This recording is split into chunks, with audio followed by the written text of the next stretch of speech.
আসসালামু আলাইকুম ওয়া রাহমাতুল্লাহি ওয়া বারাকাতুহু। আজ আপনাদের সামনে একটি চমৎকার খুবই সুন্দর শিক্ষণীয় গল্প তুলে ধরব।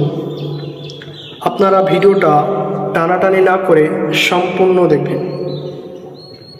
গ্রামের এক প্রান্তরে এক যুবক থাকত।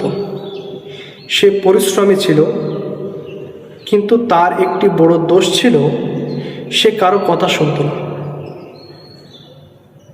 তার ধানের ক্ষেত ছিল, খুবই সুন্দর ক্ষেত ছিল, ধানগুলো পেকে গেছে। সে যখন ধানের ক্ষেত দেখতে যেত, তখন সে মনে মনে বলতো, কত সুন্দর না ধান হয়েছে, আর কিছুদিন থাকুক, অনেক ভালো ফলন হবে। একদিন গ্রামের একজন বয়স্ক লোক তাকে এসে বলল, বাবা দেখো, মেঘের অবস্থা খুবই খারাপ, আবহাওয়া খুবই খারাপ, তুমি যত সম্ভব পারো নিজের ফসলকে কেটে ফেলো, নয়তো নচেত তোমার বড় কোনো ক্ষতি হতে পারে।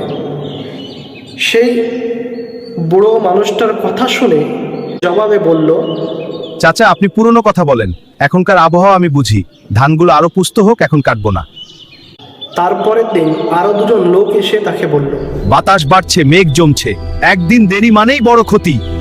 ছেলেটি তাদের কথায় কান্না দিয়ে কণ্ঠস্বরকে অহংকারের সহিত বলল, আমার জমি আমি বুঝবো, আপনাদেরকে জ্ঞান দিতে হবে না। সেই রাতে আকাশ কালো হয়ে গেল, চারিদিকে অন্ধকার হয়ে গেল, প্রচণ্ড ঝড় উঠল।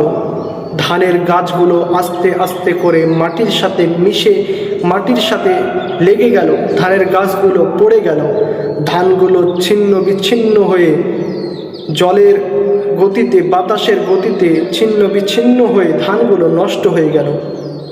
সেই ছেলেটি ধানের ভয়ে দাঁড়িয়ে আফসোস করতে করতে সে বলল, যারা আমাকে সাবধান করেছিল তারা আমার শত্রু ছিল না, তারা ছিল আমার উপকারক। এই গল্প থেকে আমরা এটাই শিখতে পারি যে সময় থাকতে পরিস্থিতি খারাপ দেখার আগে নিজেকে পরিস্থিতির সাথে মোকাবেলা করার মতন ব্যবস্থা করা দরকার। আপনি মেঘলা দেখলেন বা আপনি ক্ষতিগ্রস্ত হবেন, এরকম একটি সন্দেহ আপনার মনে আসলো, আপনি বুঝতে পারছেন প্রাকৃতিক আবহাওয়া দেখে, তারপরে আপনি সাবধান হলেন না, আপনি লোভে পড়ে আপনি আরও কিছু দিনের অপেক্ষা করলেন, হয়তো আপনার ওই লোভটাই আপনাকে শেষ করতে পারে। তাই চেষ্টা করবেন যতটুকু সম্ভব পরিস্থিতি খারাপ হওয়ার আগে নিজেকে সামলানো।